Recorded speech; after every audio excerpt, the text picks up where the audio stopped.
sebetulnya induknya ini ada di kejaksaan sebetulnya, Pak. Dan kejaksaan sudah mendahului, tapi karena pengadilan juga ingin ada payung hukumnya juga, Mahkamah Agung sudah membuatkan permaknya kan itu. Nah, apakah bisa misalnya proses itu berjalan sampai ke pengadilan dan dikenakan restoratif justice? Masih bisa, Pak.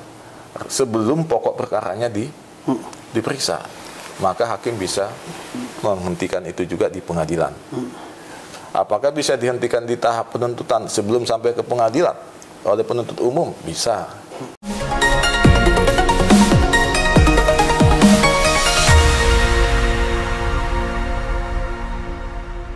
Dari kantor Kejati Kaltim, bincang tipis-tipis kembali menjumpai Anda bersama saya Erman Tale Daulay di channel Tale Trias Info.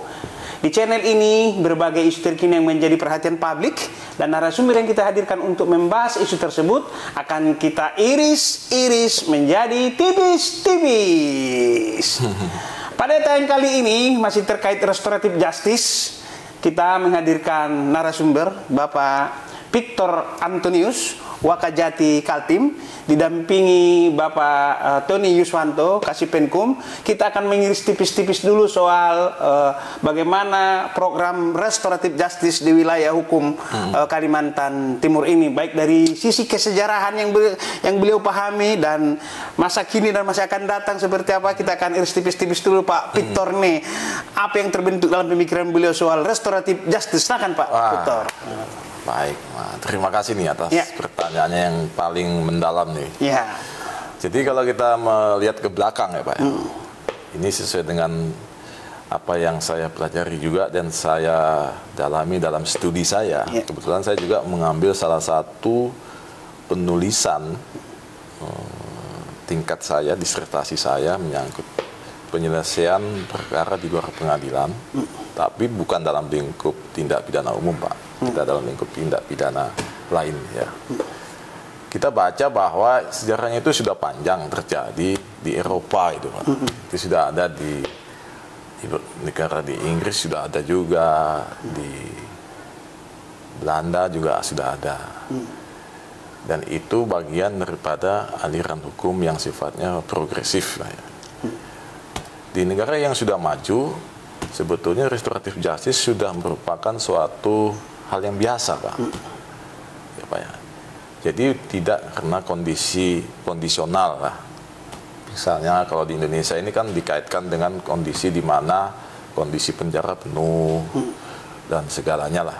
Ya, sehingga mengakibatkan perlu solusi. Nah, kalau di negara lain yang sudah maju, itu restoratif justice diterapkan di segala lini penyelesaian hukum Pak. Kalau kita baca literatur di Inggris Pak, kalau kita baca kenal istilah Deferred Prosecution Agreement, itu intinya penyelesaian perkara pidana itu di luar pengadilan, dan pelaku-pelakunya pun itu bermacam-macam Pak. Apakah itu sifatnya perkara biasa sampai ke perkara yang sifatnya menyangkut manipulasi atau menyangkut keuangan, atau namanya lebih sering dalam istilah fraud Pak, kecurangan. Kalau di Indonesia bedanya restoratif justice diterapkan dalam satu dekade atau lebih belakangan ini, mengingat tren perkembangan hukum kita yang semakin kelihatan membutuhkan progresif dibanding yang selama ini lebih mengedepankan kepada pembalasan Pak. Pembalasan yang sifatnya penghukuman. Itu kelihatan sekali di dalam peninggalan-peninggalan hukum Belanda dan hukum kolonial dulu yang masih kita pakai saat ini kan gitu ya Pak ya. Di saat ini kita melihat KUHP kita yang masih berlaku, yang nantinya 2 tahun lagi ini akan diakhiri dengan KUHP nasional. Artinya kita kan nanti akan menjalankan KUHP nasional Pak. Nah itu sifatnya kan masih sifatnya pembalasan semua. Nah saat ini kita coba kembangkan namanya penyelesaian sifatnya restoratif. Dalam arti apa kaitannya? kita pulihkan keadaan itu kembali ke keadaan semula. Tetapi tataran kita masih sifatnya untuk hal-hal tindak pidana yang sifatnya ringan dan biasa. Jadi secara akademis definisi RJ ini apa Pak? Kalau yang Bapak pahami? Kalau kita baca dalam berbagai istilah-istilah terminologi hukum, Ya. restoratif justice itu istilah memang datangnya dari sana Pak, dari Ya. luar Pak ya. Pemahaman kita Khususnya secara sederhana. di negara Eropa kontinental. Ya. Nah, kalau kita baca lagi literatur untuk penyelesaian di luar pengadilan ini kan kalau kita kaitkan dengan kondisi hukum kita saat ini, hukum nasional Pak ya. Sebetulnya di dalam kaitan hukum nasional kita yang asli Pak, terutama hukum adat kita, sebetulnya itu ada Pak, restoratif justice. Iya, di kampung-kampung ada sebenarnya. Iya. Jadi sebetulnya itu cuma istilahnya aja kita ambil terlalu apa ya? Kita kan sifatnya European minded Pak ya. Pikiran kita selalu Eropa. Betul, saya pahami. Iya. Jadi kalau masuk istilah asing, restoratif justice. Juga di kampung kita titua-titua adat itu sering bersidang ya. Suku bangsa kita yang beraneka ini, di suku adat suku Batak misalnya, Minang, Batak, Jawa sampai ke Papua pun itu pasti ada ditemukan. Kalau di kita, di adat kita misalnya di adat Batak misalnya, persoalan itu tidak boleh langsung sampai ke tahapan yang lebih tinggi, misalnya kalau ada sesuatu diselesaikan dulu di level yang paling kecil. Iya, tokoh adat yang paling kecil mana? Nah, kalau memang tidak mampu diselesaikan di situ, dinaikkan lagi ke level yang lebih luas. Sampai ada sanksi sosialnya, misalnya dipecat dia dari kondisi masyarakat adat. Ya, betul. Nah, dan sampai dia nanti masuk ke pengadilan adat. Ya. Nah, itu ada itu Pak. Kalau di adat Sumatera khususnya Batak namanya. Jadi nggak sampai ke APH dulu. Di Minang juga sama juga. Saya sudah membaca juga sejumlah buku mengenai hal itu. Nah, tapi kita mengadopnya lebih condong ke European minded, yaitu istilahnya restoratif justice. Itu ada di negara Eropa, misalnya di Inggris, di Prancis dan di Belanda. Tapi di sana mereka sudah menjalankan lebih dulu. Bukan hanya untuk pidana yang biasa, bahkan yang pidana yang sifatnya dengan ancaman yang berat juga, termasuk khususnya di bidang kejahatan-kejahatan manipulatif dan di bidang perdagangan atau bisnis. Nah, di Indonesia saat ini yang berkembang masih level tindak pidana yang ringan dan mudah pembuktiannya.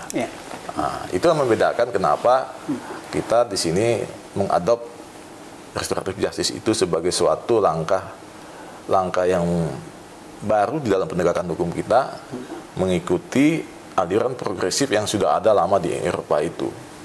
Nah, di Indonesia dikaitkan dengan nanti ketentuan undang-undang yang sudah mulai banyak dipakai, khususnya di KUHP nasional yang akan datang pun, itu hal itu mungkin sudah kelihatan dari berbagai sanksi-sanksinya Pak.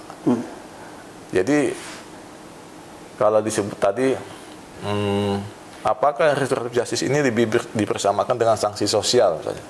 Bisa sanksi sosial juga Pak. Bisa juga, tapi bagaimana dia mendapatkan itu? Apakah dia cukup sampai di luar pengadilan atau mesti sampai juga ke pengadilan? Nah, itu juga mesti ada pembahasan nanti yang lebih dalam. Nah, kalau sampai saat ini yang terjadi, masing-masing institusi penegak hukum sudah membuat berbagai aturan hukumnya. Kepolisian misalnya membuat, kejaksaan juga sudah membuat. Perma juga ada di Mahkamah Agung belakangan masuk. Karena sebetulnya ini mengingat sebetulnya induknya ini ada di kejaksaan sebetulnya. Dan kejaksaan sudah mendahului, tapi karena pengadilan juga ingin ada payung hukumnya juga, Mahkamah Agung sudah membuatkan permaknya kan gitu. Nah, apakah bisa misalnya proses itu berjalan sampai ke pengadilan dan dikenakan restoratif justice? Masih bisa Pak, sebelum pokok perkaranya diperiksa, maka hakim bisa menghentikan itu juga di pengadilan. Apakah bisa dihentikan di tahap penuntutan sebelum sampai ke pengadilan oleh penuntut umum? Bisa. Itu nanti penghentian penuntutan SKP 2. Ya. Apakah bisa dihentikan di penyidikan? Bisa, namanya SP3. Ya. Jadi memang di Indonesia ini masih masing-masing APH saat ini sudah memakai aturannya yang berlaku pada institusinya, namun masih parsial kan gitu Pak. Belum ada undang-undang yang payung hukumnya, yang umbrella law-nya belum ada Pak. Jadi masing-masing menggunakan diskresi Pak. Itu namanya sebenarnya diskresi Pak. Diskresi sebenarnya. Kebijakan ya. Kebijakan ya. Jaksa Agung melakukan SKP 2 untuk penghentian ini. Begitu juga di kepolisian. Tapi kalau di negara maju Pak, di Eropa itu sudah ada undang-undangnya. Tapi dikaitkan dengan keadaan masyarakat Indonesia gitu kan Pak. Kebutuhan restoratif justice itu Bapak ya, kan tadi kan saya bilang. Ya, betul ya. Negara maju itu ada satu hal yang biasa, kebutuhan yang istilahnya sudah yang gimana ya? Yang biasa dilakukan. Ya. Di Indonesia ini mengingat keadaan sosial dan apanya itu ya, keadaan fasilitasnya yang minim juga, mengingat kalau kita bandingkan penampungan untuk pelanggar hukum itu kan nantinya akan menjalani proses hukum. Dia akan menjalani masa hukumannya. Di mana ditahan dia? Di mana menjalani hukuman? Di sesuatu tempat. Namanya lembaga pemasyarakatan dan segala macam. Padahal saat ini jumlahnya sangat terbatas dan jumlah penghuninya banyak. Udah overload ya Pak. Sehingga di sini APH juga melihat penegak hukum memandang perlu untuk mengambil langkah-langkah solusi untuk mengangkat keadaan ini. Di samping itu juga tuntutan rasa keadilan yang tumbuh dan kembang di masyarakat itu menghendaki ada satu solusi atas berbagai kasus yang terjadi.